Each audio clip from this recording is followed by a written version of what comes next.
You know what? This is how I believe, okay? I'm from the old school.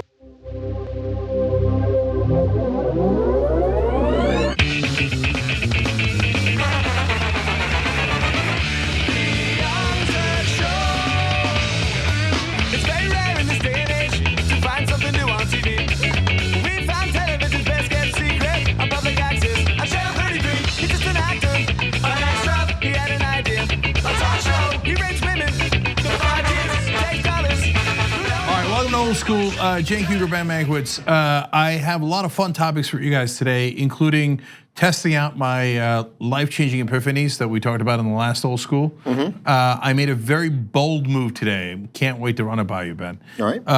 But there's also a ton of politics, and it keeps drawing me back in. Trump did another crazy presser. He said insane things. The Democrats are the worst. Progressives are the best. I got all that on my mind. But first, before we do anything else, Edwin, take a shot here of this wonderful shirt, okay? Because get a load of what I found in my drawer here. Now it says Thug Life. As you all know, we're sponsored by shoptyt.com.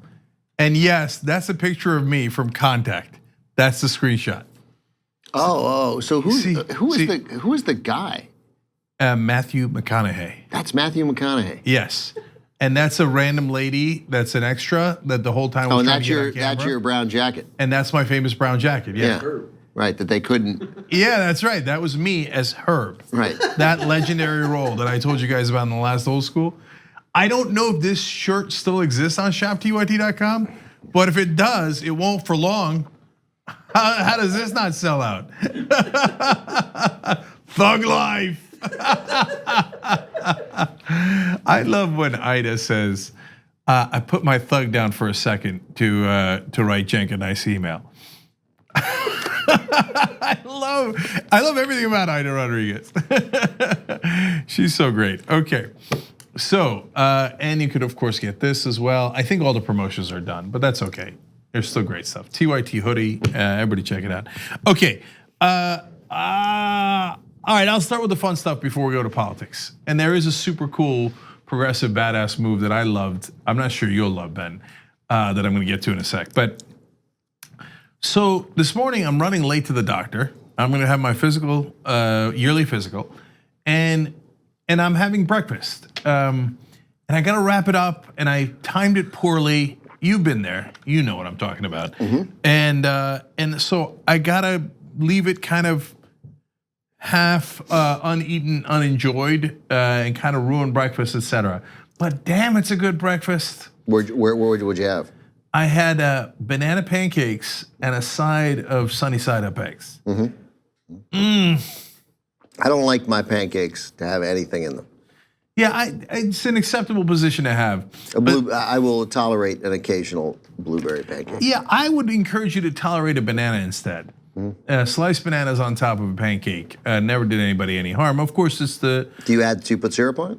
Yes, I do. Yes, there's a place where I get Oreo cookie French toast, and sometimes I'll add bananas on top of that. That I do not add syrup to because it already has whipped cream, and the whipped cream is delicious and plenty. It doesn't need syrup because I don't like things that are that sweet. So light syrup on the banana pancakes, and you know what I did? Here's the bold move that I made this morning. It's like, no, I'm going to enjoy this breakfast and I'm going to be late to the doctor. Yeah, well, yeah, I did it. But what happened? The doctor, they never say, he can't see you. Actually, with mine, sometimes they do. Okay. Well, I guess it depends on how late you are. Yeah, so no, and at that moment, I decided, for two things, most important one by a mile is, I will no longer live my life in fear. Right? I'm afraid of being late to the doctor. I'm afraid of the consequences. And then I thought, well, what's the worst that could happen? I show up 10 minutes late, 15 minutes late, and they go, hey, you know what? You're gonna have to come back in another day. Oh, great. Okay. It's almost a win. No, it's not because my schedule's crazy and that'd be a pain in the ass. But you know what? I was like, no, Jimmy told me to live in the moment. I told myself to live in the moment. That's right. I'm gonna live in the moment, right? And man, did I enjoy the shit out of those pancakes and the eggs. And I think that that's really the appetizing way you want to describe that. I've never, the thing I like least about you, I think, is that you like sunny side up eggs. That's you don't? How do you eat your eggs? Over fucking easy, like an American. You know, but the thing is, I think that the distinction between over easy and sunny side up is one of the smallest distinctions there are, but there's a great disparity in how people feel about it, even though it's almost the same exact thing. No, you can just turn it over. Yeah. I mean, right. But if I get a sunny side up egg, I turn it over. Yeah, like what's the difference? It's the same yolk either way. Because you could prepare eggs in a way that does not have that similar yolk. But I mean, over easy and sunny side up are not cousins, they're brothers. Yeah, I got you. Right, so it's weird that you hate one of the brothers. It's a dumb expression, and I don't care for it when you say it. Huh. Yeah. Interesting. Yeah. I think that's quizzical. But I enjoy the level of eccentricity Eggs in that. should be, fried eggs is a great thing, a fried egg. And there's an art to it, right? To making sure it's over easy and not things that don't even exist, over medium and over hard. Those are made up, right? Like just because there's over easy, there doesn't have to be the other two. The other two are, I'm going to ruin the eggs, right? Yeah. I mean, what's the point of having eggs if there's no yolk? We ask Americans this important question. Right. But to me, there's a skill in making it look good, and you flip it over and you get a little cooking on the back. But of course, as you say, a cousin to the sunny side up, it's still got a tremendously runny yolk that you can enjoy and put your bread product in. Yeah, I think we're splitting yolks. But so what happened? So I go to the what happened? America wants to know. Right. So I go to the doctor's office, and then I have to make a second decision. Do I? The second thing that I decided before I get to the second decision was, hey, I'm just gonna live with the consequences. It is what it is, okay? I'm gonna live in the moment. I love this breakfast. I'm gonna enjoy it more. But most importantly, I'm not gonna be afraid of the consequences. I'm just gonna deal with the consequences. That's it. That's it. And so I get there, and the second decision I gotta make is, do I park in a free parking lot that's about 7.5 minutes away? Or do I pay the $12 exorbitant fee at that parking lot, right? A free parking lot? Yeah. Okay, there is one in the area, but it's a walk, okay? So, and I decided, nah, I'm too late. I gotta bite the bullet. And so when I made the decision to put that extra bite of banana pancake in my mouth, it came at a literal cost. That's right. I had to. So when I said I'm going to live with the consequences, $12 was part of the consequence. It was painful, but I did it, and it was the right thing. Because as it turned out, I got up there, and they said, "Ooh, you're 10 minutes late," and I was like, "Oh, okay, here it is." Right. And they're like, "He'll have a little less time for you," and I was like, "I did it." Right. I made both decisions were correct. I enjoyed the hell out of the remaining breakfast. You saved the appointment. I saved the $12. It cost me $12, and he's not going to hurry. He's going to do. He's a doctor. He's a doctor. He's going to do a fine thing, right? But if I had gone to the other parking lot, ooh, you're 17 minutes late. Yeah, he's not going to be like, I see a mass in the back of your throat, but it's already 9:30. You know? Oh, there's a giant lump here. Oh, we're out of time. Okay, well, that'll show you. Don't show up 10 minutes late next time. Right, doctors aren't, but the only doctors who do that are therapists. Like it does not matter what you're saying at that point. Yeah, so then I murdered someone, and I was feeling kind of guilty about it. Hold that thought next week. Although I'll tell you. You'll tell me where the body is. I've heard now 2 people say this about their psychiatrist, and I thought, oh, that's a good trick. Where they told a story as time was running out, and the psychiatrist said, I never do this, but hold on a second. And dial up their assistant and said, I'm gonna need an extra hour here. I'm gonna need more time. And like the person on the receiving end of that was like, this is my guy. I'm never leaving this therapist. Right. What? Because he realized the depths of my problems. Right. Right? It's funny that 2 different people told me that story. I'm like, Is that a thing? Is that a thing that therapists do? And if they do, it's brilliant. I don't know of any therapist except a therapist in a movie that buzzes an assistant. Who is an assistant? Well, the one I'm talking about was in Turkey. Oh, all right. I mean, back in the day, somebody would. Or a receptionist or something. I don't know. Right, but now you can't. There's just no. You just go in. Like nobody has a receptionist. They did on Sopranos, didn't they? No, Dr. Melfi. I don't think she. No, she had a waiting room. She's a waiting room. They have a waiting room, but there's nobody there to buzz. Yeah. Okay. Yeah.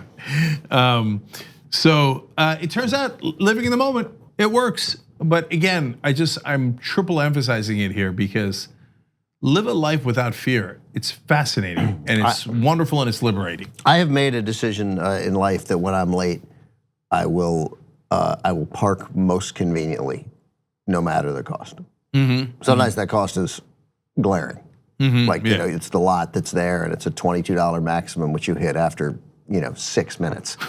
Yeah, you mean downtown? Right? Yeah. Or Beverly Hills. You got to go to a lunch or whatever, and they're like, nope. Because sometimes the pre-lots in Beverly Hills, like you go at lunchtime, there's like cars around the block waiting to get in. Yeah, like you can't do it. And I mean, you have to get there early, and what am I going to do? Leave earlier? I don't think so. As we also discussed earlier, leaving earlier. Well, what are you un-American? Not really an option. Yeah. Yeah. I feel like a man today because of that decision. Which one? Which one? The pay to the park or to no or to eat the breakfast? No, I'm going to do things on my terms. Okay. And then here's another epiphany I had. I realized, you know what? I have to be honest with myself. I really like that thing that they put on your arm to take the blood pressure. Oh, you like that roll wrap? Yeah. Yeah. Like as they were doing, I was like, oh wait. That the feeling I've had for all these years, every time they do this is like, yeah. And I look forward to it every time. And I just realized that today for the first time. I was like, go for it. You sure? You can make it a little tighter. Yeah. I like the Velcro thing. I like that it gets tighter. I like the way that it slowly eases up. You know who hates that? My mother. My mother loves to claim pain where there is no pain. Like she'll say ow to a sound. Right? That sounds like something also like Dr. Evil would say. My father would say ow to a sound. Yeah, well but like she's got a walker now, and the walker, it's got brakes, right? You can clip the handles up like a bike so that it doesn't roll away from them. And then when you unclip it, you just push the brakes down, right? And it makes a sound, but it goes like ching, right? Yeah. And you do that, if she's nearby and her hands are nearby, and she goes, ow! You're like, did your finger get stuck in it? No, you're not touching it. Yeah. Nothing happened, but she likes to claim pain all the time. So always saying ow, like in a car, if you stop short, ow! And so she, every time when that goes on, the one, ooh! You're gonna strangle my arm. And you just have to sort of lower your head and, and just bear through it. Yeah, Mom, they're not gonna strangle your arm. This is not an Alzheimer's thing. This dates. This was 20, 25 years old. Yeah. Am I the only one that has a blood pressure measurer fetish? Yes. Okay. Right. Yeah, definitely. Well, I mean, not everyone has there's hardly a fetish you can come up with that like there isn't a group for, but not that one. Like if you went online and all right, well, let's see. Let's try and see what happens. Yeah. Okay, I just realized people probably put it somewhere else. Yeah, probably. Yeah. Blood pressure wrap, blood pressure cuff. Fetish. Let's see how quick. F, not yet. F-E, no. Fear, blood pressure cuff fear, blood pressure cuff feeling on left arm. F-E-T, no. No, it doesn't come up right away. Okay, well, I mean, I can't imagine that it would come up, right? Like I can imagine that it exists. Well, here's the thing. Blood pressure cuff makes me and you very horny by Michelle Goldie and Kate BB. It's a thing, it's a thing. You know what? Oh my God. To my community of blood pressure measure fetishists. I'm gonna make you read the fourth thing down. Okay. This one? Yeah. Blood pressure cuff porn videos. I knew it. I'm not alone. Yeah. By the way, here you can watch free blood pressure cuff porn videos. Oh, is that right? Oh, okay. I know you don't like to pay for it. That's true. Unless you're late. Well, I blew the $12 on the parking lot, so. Wow. Blood pressure fetish, photos and other amusements. Wow. Yeah, God bless America. See, that's the America I know and love, okay? Not the Republican version where everybody's judging each other and not jacking off the blood pressure cuffs. Which, by the way, I have not done, to be completely clear. Okay. But where you have freedom, where somebody's like, oh yeah, let's put blood pressure cuff on it. And you're like, you know what? Go ahead. Go ahead. That's why it's called America. Stars and stripes, brother. Yeah. All right, well, I'm wrong again. People died for that freedom. Wrong again, Bob. Apparently you were not the only one.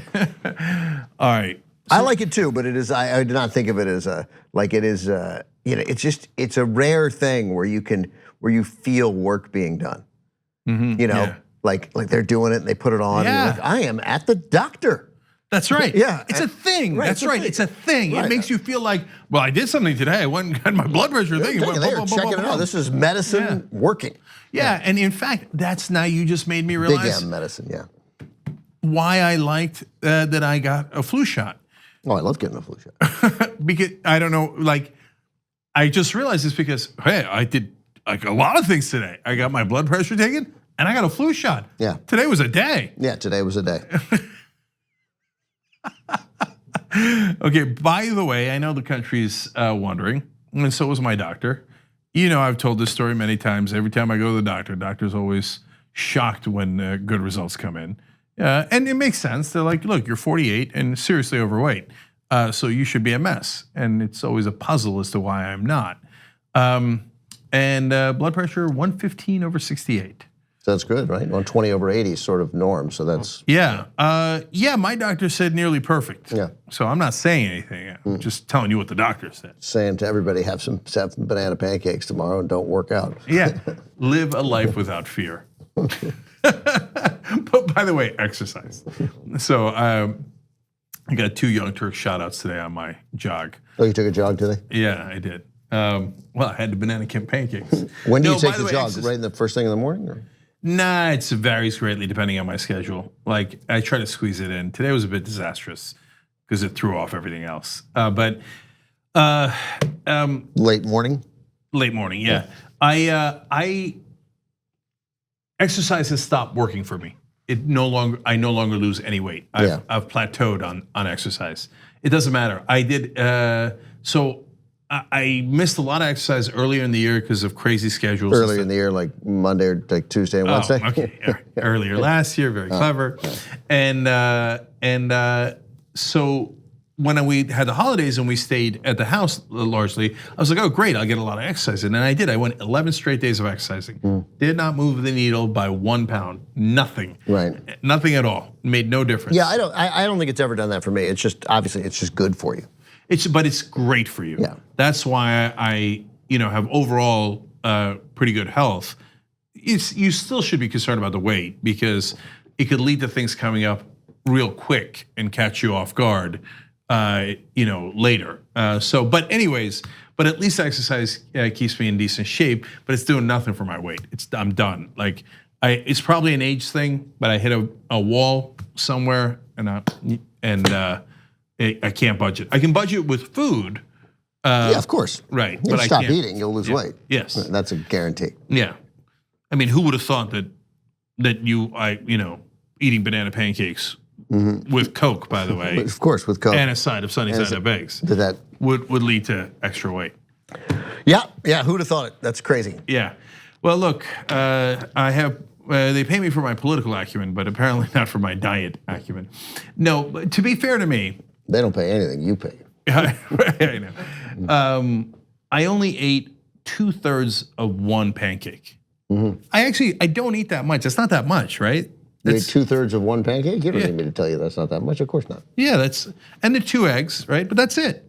Oh, that's not that much. Yeah. But it's just it's metabolism. I remember I had I'm having epiphanies on stuff, but that my dad, he's in good shape. I think I told you this. And it turns out no, but he was 200 pounds when he was in like 6th grade. No, he just did that killer diet that actually destroyed his stomach, etc. That's how he got to be in good shape. Yeah. It was called "I'm Poor" diet. I'm reading the rough draft of his book. It turns out he literally couldn't afford anything but bread and water for like a year. Right. Yeah. So that was that diet. Right. That'll lose. Yeah. That'll you can lose some weight. Although the bread. Could you imagine? Yeah. They're like, hey, Dogan, look, easy on the carbs. Easy on the bread. Yeah. He's like, dude, I have to drive all the way back to my hometown, like an hour and a half in a car I don't have, to get olives. Yeah. Here, have another glass of water. help you knock yourself out. You know, my dad didn't drive till he was 25. Is that right? Yeah. The first TV he ever saw was when he was 24. Is that right? Isn't that amazing? Yeah. Lots of amazing things. All right, let's go to politics a little bit because I got to vent. First, kind of fun. Let's start on Trump. Yeah, that was a great the Syria, the sand and death. Yeah, sand and death. Yeah. Except he didn't say it like because it arguably could be cool. I mean, it's not a cool thing to say, but it could be a line in a movie. That's right. That's right. That's right. But he did not say it in that way. Yeah. No. It's like he just figured it out. Yeah. This is sand and death. Am I wrong? It's sand and death. And he said it. He kept going back to it. So somebody said it to him, like 20 minutes before he went out and made the press. Question. Yeah. So my favorite. There's so many pieces of madness in there, but literally, our president Matthew is insane. McConaughey on your shirt, and I say this with no judgment, but he looks like Steve Carell as a woman. Huh? Interesting. Is that right? Yeah. I mean, that hair is flowing and beautiful. I actually think he looks like your mom a little bit. All right, I'll go with that. Like you Steve, see what I'm saying? But I think it's like Steve Carell and imitating my mother. Yeah. But you know what is actually really striking is how skinny I am. Oh yeah, you're well. I mean, anybody who's seen Mad as Hell, Yeah. Young public access Cenk was on bread and water. Yeah. Yeah. I still, doctors say no, but I don't believe them. I think the steroids messed up my metabolism way, way worse. Because I got really sick and I had to go on steroids and they gave me moon face. That's temporary. But that's exactly when I jumped from 195 to 230, 240, and I never recovered. So it could be coincidentally like, hey, you are also worth 31, and as you get older. Or the disease did it. Like the actual disease affected the metabolism. Yeah. That is, doctor? Look, I went to the doctor today, so don't mess with me on medical knowledge. I have my blood pressure taken today. I'm pretty sure I know what I'm talking about.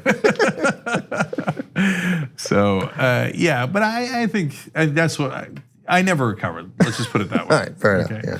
All right, anyway, so no, my favorite line from Trump was, he said, my second favorite line was, he's like, I could have been a general. I don't think I saw that. Maybe I just saw the shorter clip. Yeah. Well, not really, no. Because the first thing you have to do to be a general is join the military. Right, yeah. And good news for you, you had the opportunity. Yeah. Bad news for you, the bone spurs. The bone spurs in one of your 2 feet. Yes. But he did have a very strong letter from his doctor. He did have a strong letter from his doctor. By the way, why is that doctor pressing, the other doctor, his recent doctor, why isn't he pressing charges? I want him to press charges for the break-in at his office. Oh, right, because he thinks Trump people broke into his office. Not he thinks, he knows. Yeah, they came into his office and they not in the dead of night. They just came in the middle of the day. Yeah, Trump's security came in and stole Trump's files. And the doctor said, you do not have permission to do that. This is Dr. Bornstein, the crazy Dr. Bornstein. Yeah, he's like, you don't have permission to do that. I forgot that story, yeah. And they're like, yeah, whatever, step aside. And they just took his files. Yeah. I mean, everybody forgets that story. It's deranged. Although I bet. I mean, I don't know, and I don't hold some special belief that Bob Mueller has some secret thing on Trump, but he does. He has a zillion secret things on Trump, right? I mean, they are literally secrets, not secrets like conspiracy secrets. They're just secrets. He knows them, we don't. His staff knows them, we don't. You know why? Yeah. They're keeping a secret. Eventually they'll tell us, and who knows? Maybe one of those things is and that they went and talked to Dr. Bornstein. Well, that would be fascinating. That would be great, yeah. Yeah, I mean, I doubt it because that's the thing with Trump. He floods the field, right? Or floods the zone. And so I don't think that somebody, given that story, I don't think someone at the special counsel's office said to Bob Mueller, said to his deputies, anything here? And somebody was like, too much. But it's not like it didn't occur to them. I believe that. Yeah, because why steal your files from your own doctor's office? Right. What an insane president we have. He's insane. Yeah, so, okay, second favorite was, I could have been a general. I'd have been a good one, okay? The first one was, Iran in the Middle East. No, I talk about it all the time with my generals, and they're really good looking. Even better looking than Tom Cruise. They're like out of a movie. So here's a great moment for me. I read that on Twitter and thought it was someone joking because I had just seen the Sand and Death.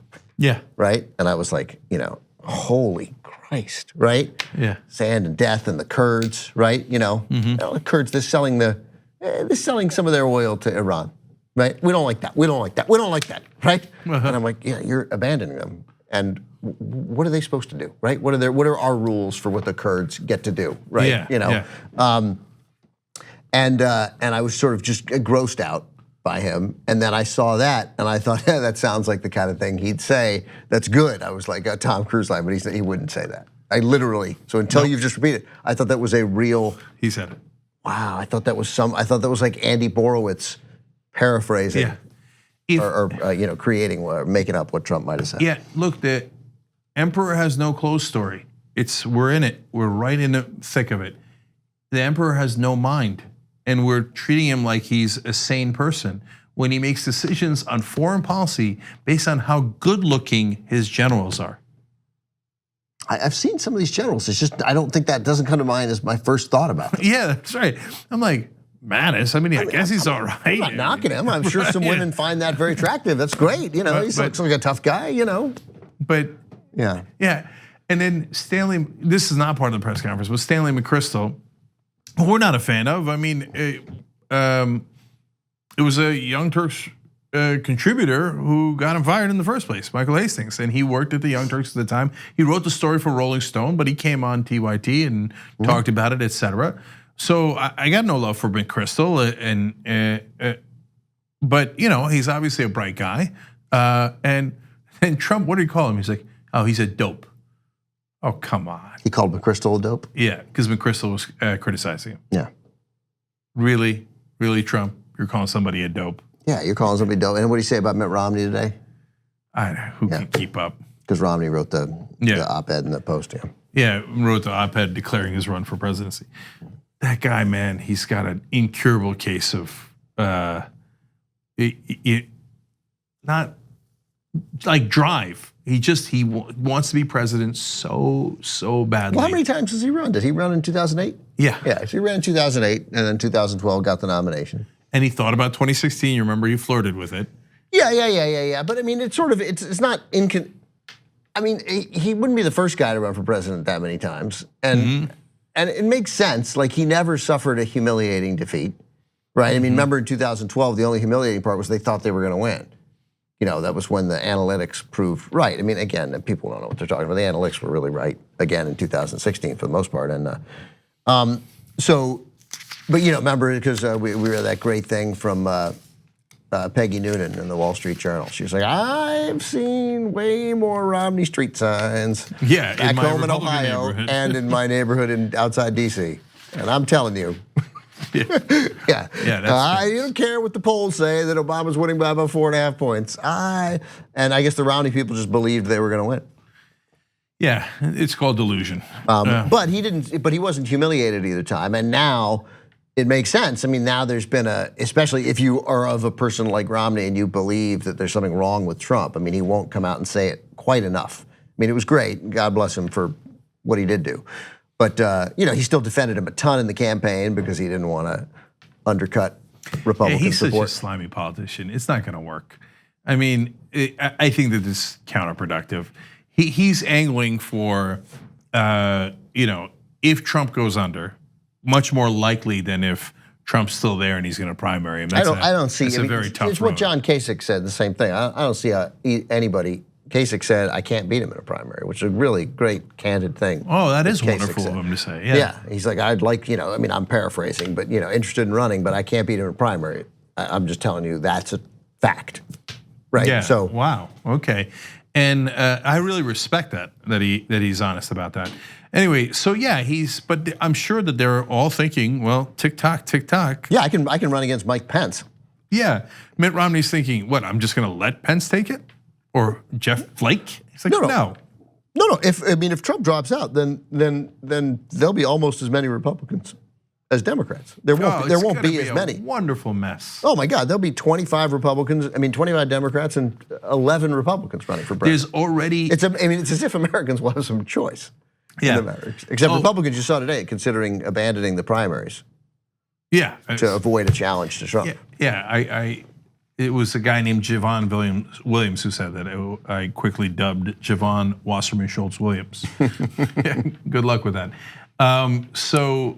No, there is already at least 32 people that are seriously considering running on the Democratic side. So I'm going to owe you $20 because we made the bet that you said that they were. Was it 50? No, we'll have to check the tape.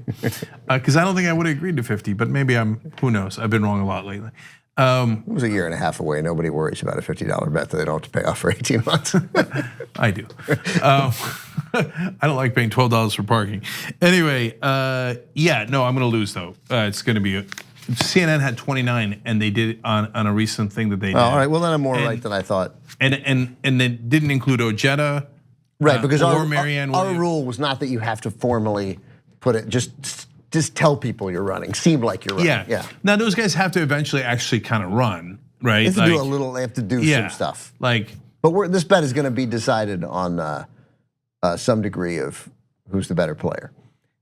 Like when you and I have the bet of for $10, is Antonio Brown better than Julio Jones? Right, Julio Jones, and then after a few years, we're like, no, Julio Jones is a little bit better. And then that guy wins. Yeah, that's right. That's No, there's going to be definitely a little bit of that. As it says, this is a list of massive roster of up to 45 Democrats are vying to challenge Trump in 2020. Yeah, because it goes super deep. It's and they didn't. I don't think they had Andrew Yang on there. They didn't have Marianne Williamson. They didn't have Joe Sandberg. So it goes deep. And if the Republicans, if Trump goes away, man, it is going to be a wonderful mess. So then the Trump said that we got to go for the YouTube guys. Okay, YouTube, much love. You can get the whole hour and a half of old school at tyt.com/join. Okay, become a member and check out the rest of the show. On the go, you can still listen to TYT on our new podcast network. Find us on Apple Podcasts, the Google Play Store, or tyt.com/podcast. I'll see you there.